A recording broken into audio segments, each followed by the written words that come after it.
Hi everyone. Good to see you again. Shall we begin the second part of my lecture this time?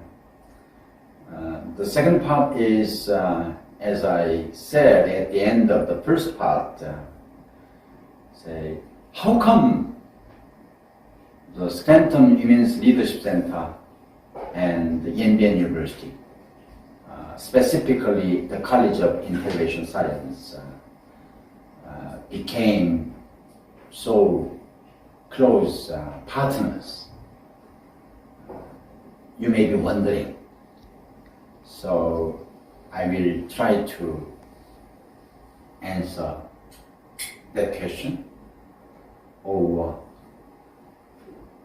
your college has changed from the Graduate School of International Studies to the College of Integration Science. And what's the meaning of it? And from my perspective, say how I interpret that. So I will try to discuss such questions in the second part of my lecture. Now, shall we invite Ms. Kim Yoon-hee? By the way, say I didn't introduce Ms. Kim Yoon-hee quite enough. She studied law at Yonsei University, and later she graduated from the Graduate School of International Studies, Yonsei University as well. So with law background and international studies, she studied both. So she is qualified to discuss integration as well. So let us welcome Ms. Kim Yoon-hee. Thank you for introducing me again and inviting me again. Thank you. And let me ask you the first question. Scranton Center has provided leadership seminars in Yanbian University every semester since 2015. So I'm wondering how the relationship between Scranton Center and Yanbian University began in the first place. Say, this began accidentally. I didn't organize it. I didn't plan it. And I was the chair of the Supporters Association for Korea National Open University. Korea National Open University. And there was Dr. Cho, president of Korea National Open University. Then when he finished his tenure as president of KNOU, and say he became a visiting scholar of Yanbian University back in 2015. And there's another friend called Mr. Kim Jun-il, and he is well known to China because Mr. Kim Jun-il is the founder of Raknak. So Raknak is a well-known brand name in China. So Mr. Kim and I, as friends, visited Yanbian University, where Dr. Cho was staying as a visiting scholar. Then, say, on that day, President of Yanbian University, Dr. Park Young-ho, then invited us to dinner.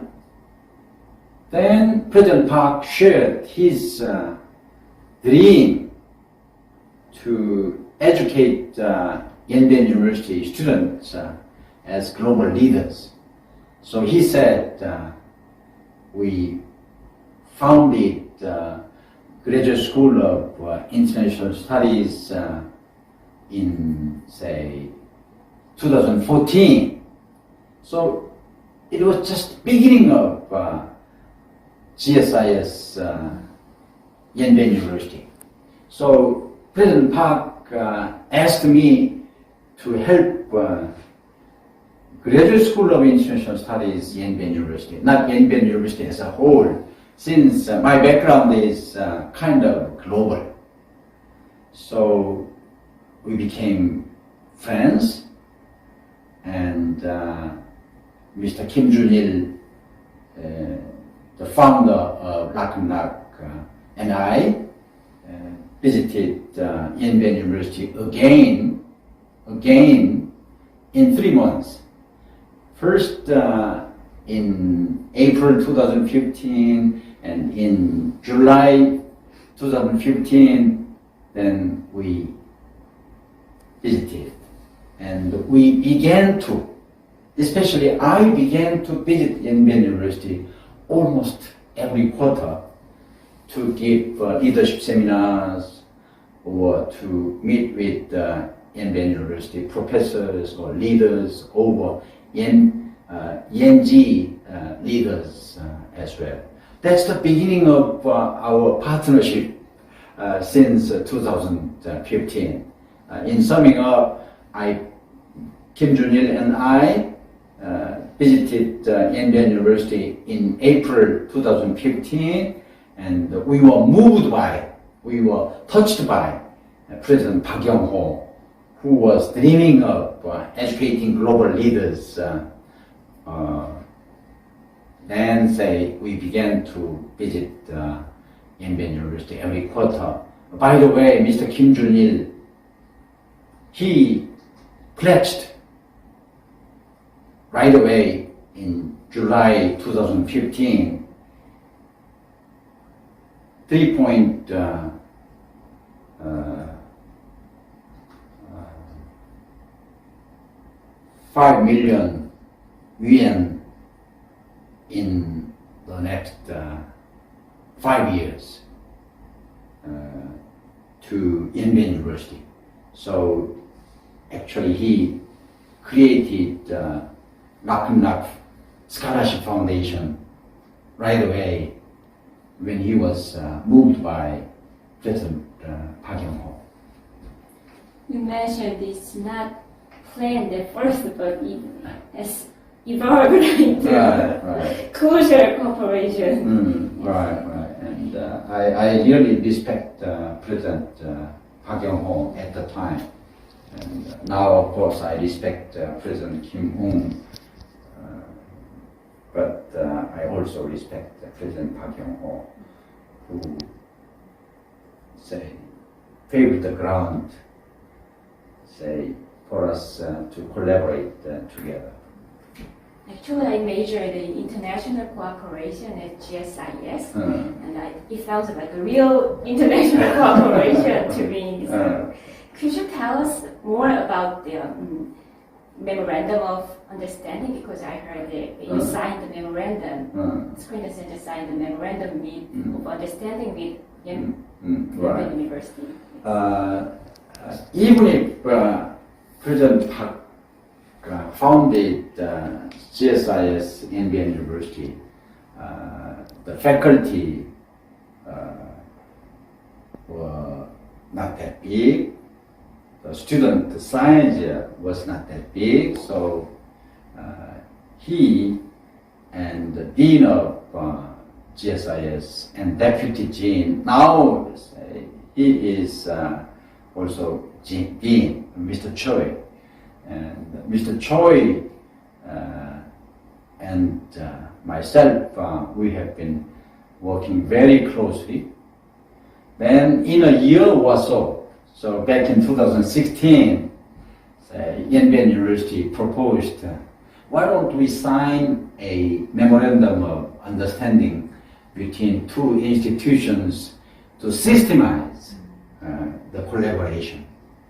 So me as chair of the board of directors of Scranton Women's Leadership Center and President Park as president of Yanbian University. So we signed an MOU and we promised to collaborate to facilitate Yanbian University GSIS education. That was the story we did. Very interesting and very impressive. Let me ask you move on to the next question. You are also the chair of the advisory council for, at that time, GSIS and the School of Integration Science. I'm wondering, how was it organized and who are the members of the advisory council? Yes, even if my background is global or international, because say I studied in the US and I served on the board of executive directors of the IMF twice, and whenever global leaders come to Korea, I used to welcome them and discuss agendas. But I was not a professor of graduate school of international studies. So in order to help Yanbian University GSIS, I wanted to invite some professors from renowned universities. You may have heard SKY in Korea.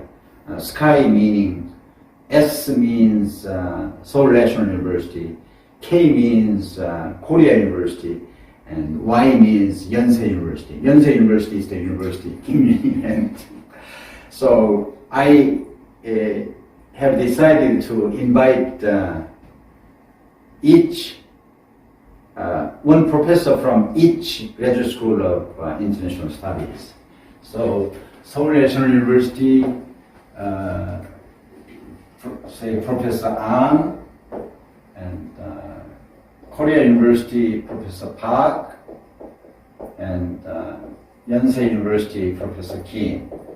So this is the way how I organized the advisory council. And because I am older than these gentlemen, then they wanted me to become the chair of the advisory council. And Dr. Kim Hye-sun, executive director of Scranton Women's Leadership Center, became the secretary general for this advisory council. So from Scranton Center and Hye-sun Kim, so 5 of us formed an advisory council for Yanbian University GSIS. Yanbian University GSIS. Then Yanbian University decided to transform the GSIS into the College of Integration Science.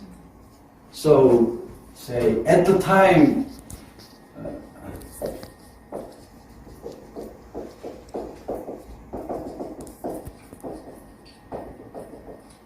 this was GSIS of Yanbian University, and Yanbian University decided to transform it the College of Integration Science. So during this period, Yanbian University GSIS, it was okay for us, say mainly from the GSIS of SKYs. But since it has become the College of Integration Science, I felt it's not enough. Because in order to make it integration, we have to invite some professors from not only humanities and social sciences, but also natural sciences. So I have decided to invite from Seoul National University Dean of the Dean of College of Natural Sciences, and there are two Ds, so many Ds in Korea. Another, say, Lee Jun-ho and Lee Kang-geun. Lee Kang-geun is the president of Geology Society in Korea. So I invited these two professors to join us to advise the College of Integration. And I felt, we needed to strengthen the other side as well. So I have decided to invite Dr. Nam to join us. Dr. Nam was Dean of KDI Graduate School of Public Policy, and kind of GSIS of KDI.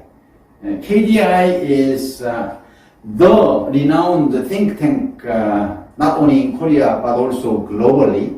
And Dr. Nam was Dean of the Graduate School of International Studies or Graduate School of Public Policy of KDI. So he's my close friend. So I invited him to join. So now, say, the advisory council consists of 8 members like this, plus Dr. Kim Hae-sun. Then Dr. Nam is very, very well respected, but he is rather old. So this time, due to the COVID-19, he couldn't. Last time he did it, but this time he couldn't make it. So that's why I am today meeting with you. So this is the way how the advisory council has evolved from here to that of now, in accordance with the evolution of GSIS Yanbian University to the College of Integration Science. That's the background of the advisory council. So, to me, it sounds like the members of the advisory council are the representatives of GSIS in Korea, professors. So you mentioned the title, the official name of the school, GSIS, changed into the School of Integration Science. Yes. So I'm wondering, what is the meaning of integration science? Before I get into this, the College of Integration Science, I'd like to introduce my personal background to you in terms of academics. Originally, I went to the College of Law. I studied law.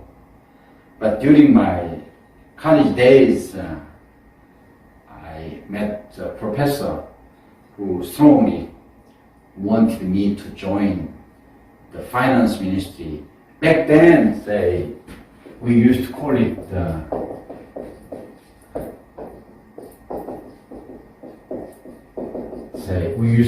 economic planning board. So he wanted me to join the economic planning board. And China has the similar ministry or department like this, because once I visited our counterpart in China and gave a lecture about Korea's economic development history. So I studied law, but I joined this kind of economic and finance ministry. So in terms of social sciences, not only law, but also economy. Then, I was sent to the U.S. As a national scholarship recipient to study at a graduate level in the U.S. So I could study in the US with Korean taxpayers' money, then I could get my PhD in economics, not in law, but in economics. Then back in 1997,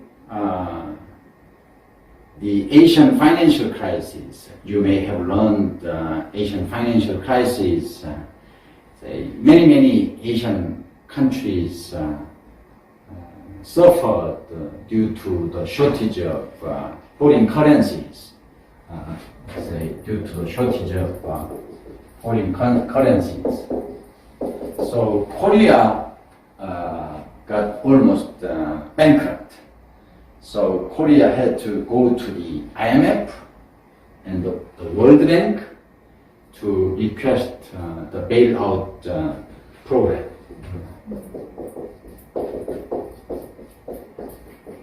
Bailout money. So Korea could recover from the crisis thanks to the international financial institutions' support.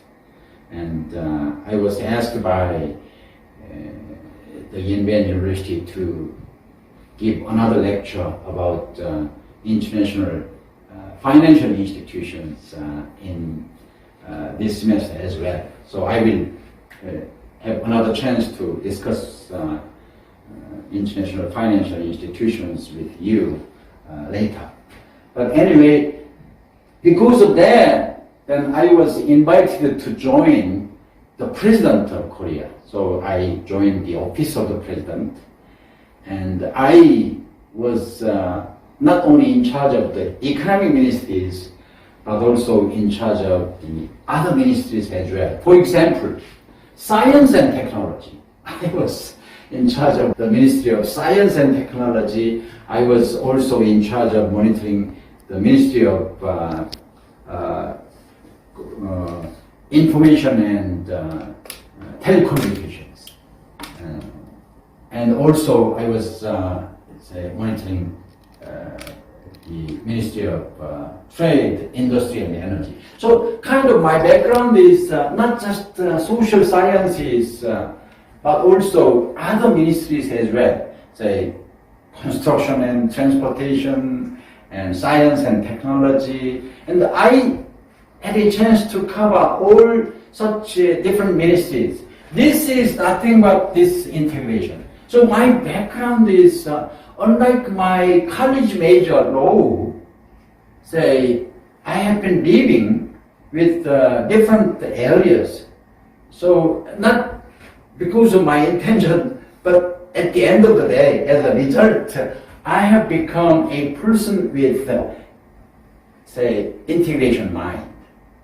So that's my background.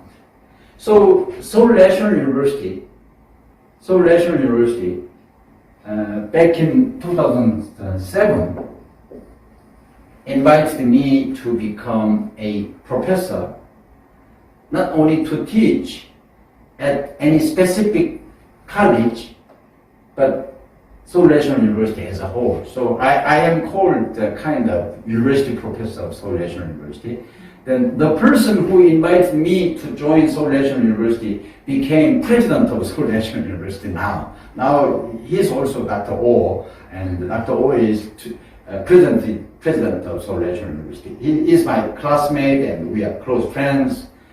So that's the way I am now serving as the chair of the advisory council for the College of Integration Science. In my mind,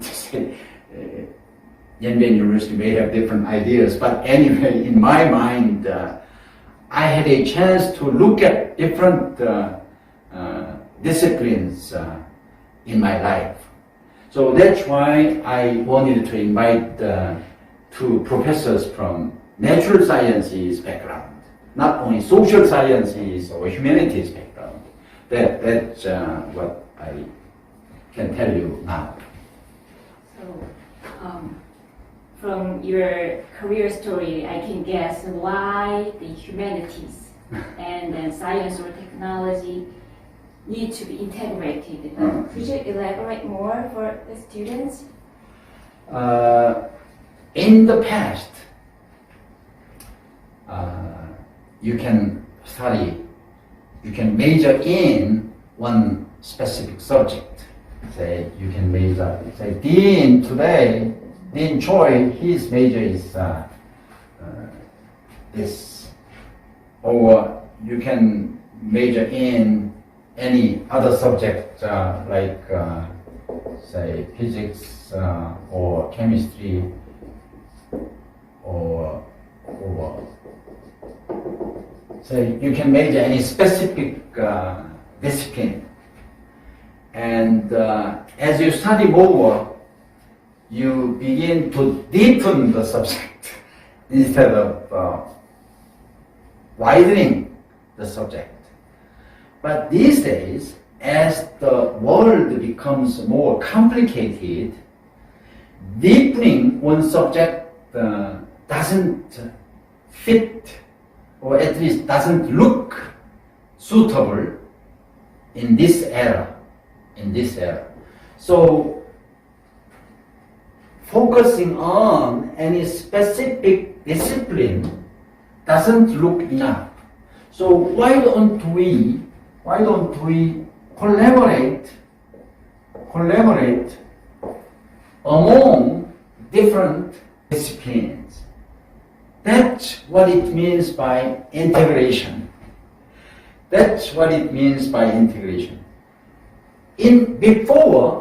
Before, say, you minimize your major and specialize that subject as much as possible. But these days, this doesn't look suitable.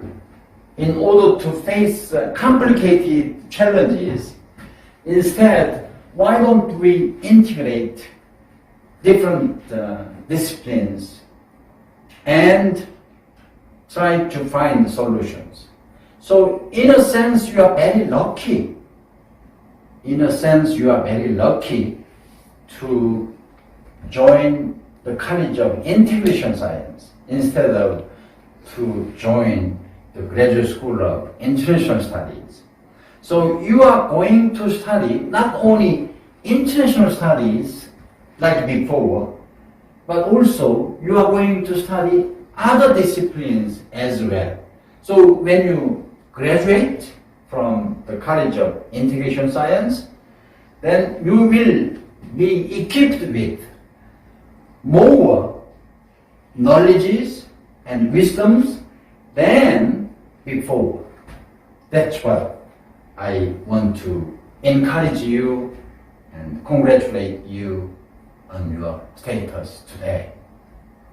It may be hard to study. Yes, it's very hard, but I fully agree with your opinion because we can broaden our perspectives while studying in the School of Integration Science. Yes. And let's move on to the next question. So, with your leadership, Scranton Center has offered online lectures since last year due to the pandemic. So, why did you decide to do so, and how is it going so far? As I said before, originally I studied law, but I studied economics as well. Economics is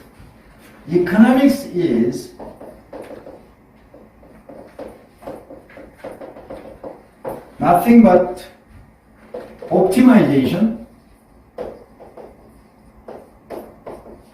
but basically subject to means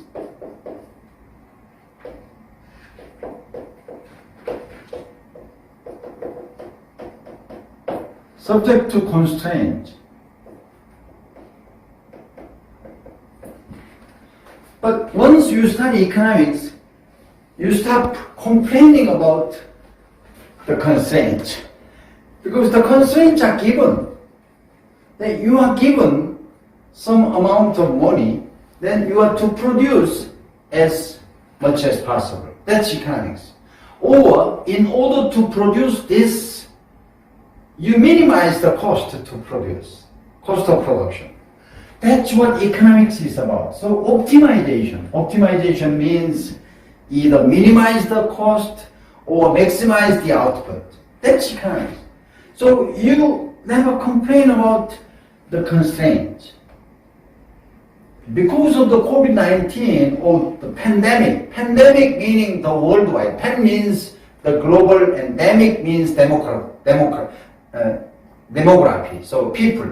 So pandemic means all the people around the world are negatively impacted by the coronavirus, COVID-19. So we are given that constraint. We cannot visit Yanbian, and we cannot give lectures face to face. So given that constraint, what's the way to give lectures? What is feasible? So I have decided to do it online, or I have decided to tape record the lecture and send it to Yanbian University so that you can listen to us. Of course, I fully agree with you. It's less good, even if it's okay, it's less good compared to the face-to-face offline lecture. But this is the only thing we can do, given the constraints.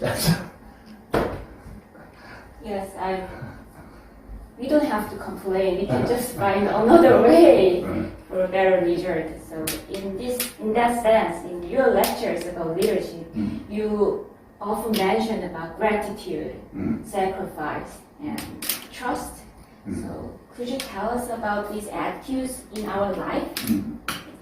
My background, personal background, I already shared with you, right? So I was born in a rural area as a country boy, and I didn't even see my father. I was brought up by a single mom. Then, say, as of today, compared to my friends, relative to my friends, I think I'm better off. I surely think I'm better off than my friends. Then, what's the attitude we need to face the challenges every day? Let's pick up one example. How I am. I feel I am better off. I am happy. When I get up early in the morning, there are two ways to begin with.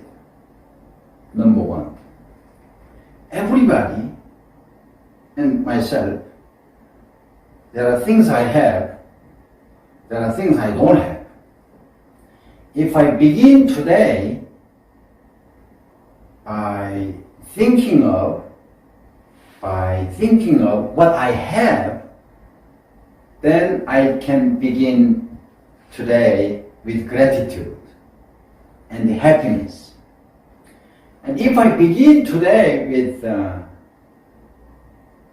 by thinking what I don't have, then I can never be happy.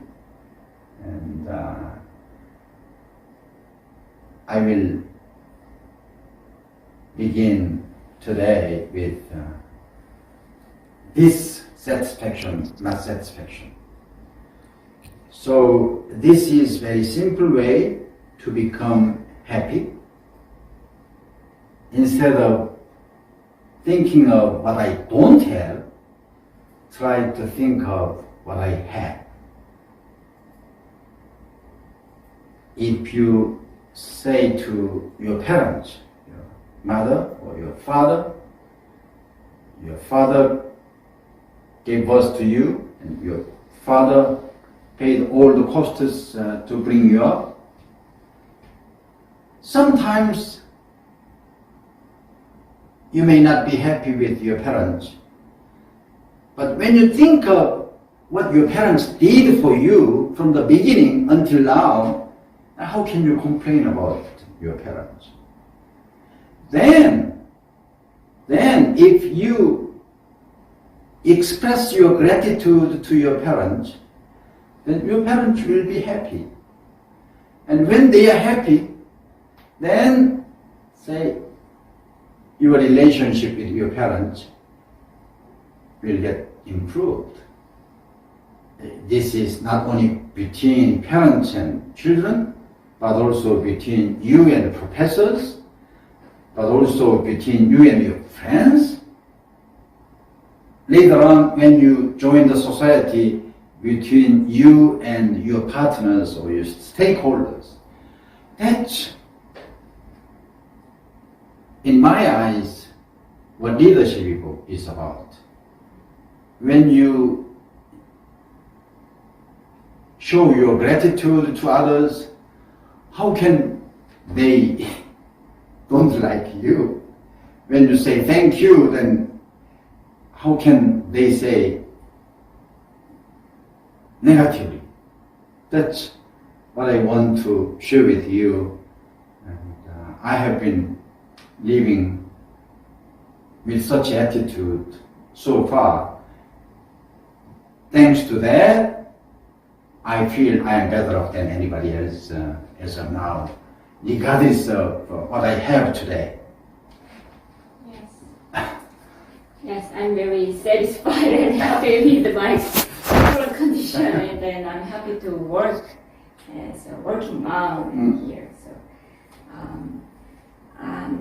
lastly, what lessons do you want to share with students as an elder who joined the society back in 1975?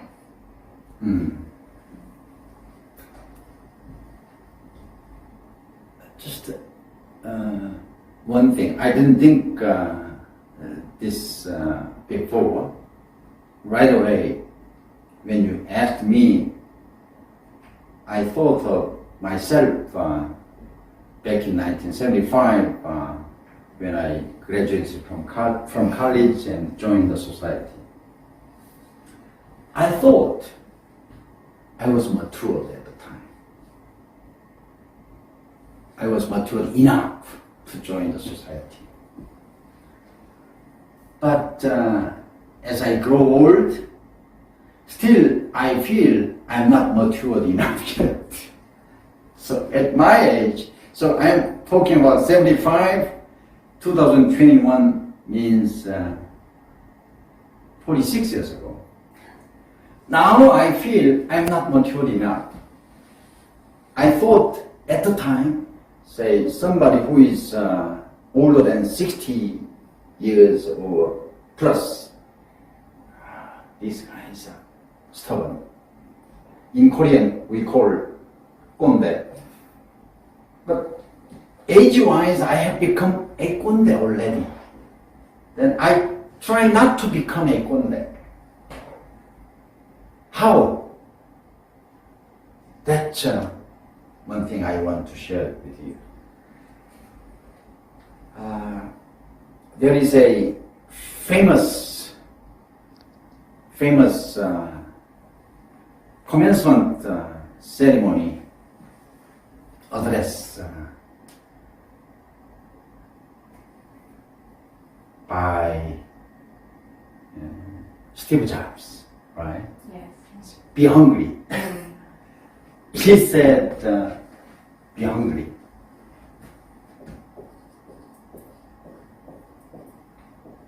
So this is, I'm trying to interpret what he may have meant by be hungry. I'm still hungry, not for food, but for knowledge, but for wisdom. I came up with this answer when you asked me that question. I didn't prepare this. I thought I was matured enough back in 1975. As I grow old, I feel hungry more. Can you understand? Will you agree? This is what maturity is about. What maturity is about. Maturity means you understand and recognize what you don't know more. When I know a little bit, I feel I know almost everything. As I know more,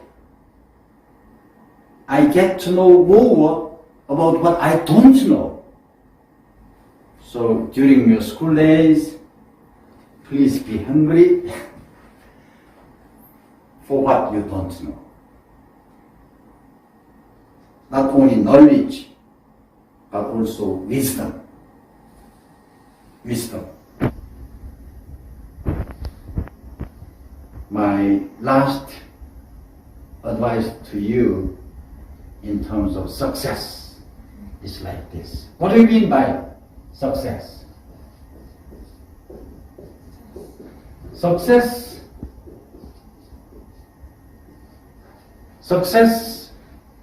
you may define in your way. I define in my way. But when I became 60 years old, I defined success like this.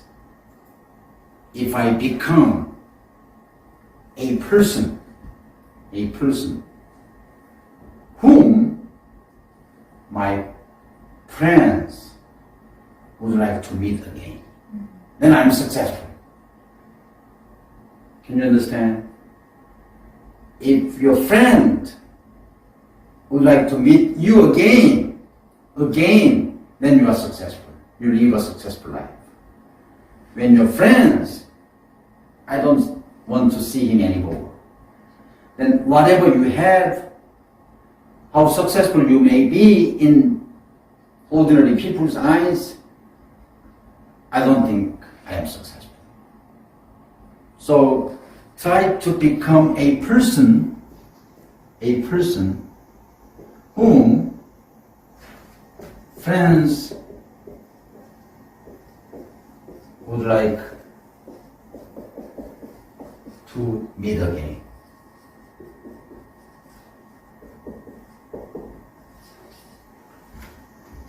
That's the last tip I want to share with you. In summing up, be hungry for knowledge and wisdom. Try to be successful in this sense. And in order to be such a person, what can I do? Say, when I meet you later, then I will share with you how. But just think about it. Then how I can become a person whom friends would like to meet again. This is the end of the second part of my lecture today. And once again, I'd like to thank you for listening to me. The first part, you recall Scranton Women's Leadership Center. And the second part, we talk about the integration science. So I hope you enjoyed this lecture. Anything to add? Yes, it was also meaningful to me personally, and as a member of this center, so I learned why do I have to work for others, and why I have to improve my leadership to become become a real leader of my life. So Uh, thank you for sharing your thoughts and visions today for us. Thank you. And I sincerely hope and pray that I would meet you in person as soon as possible. Thank you.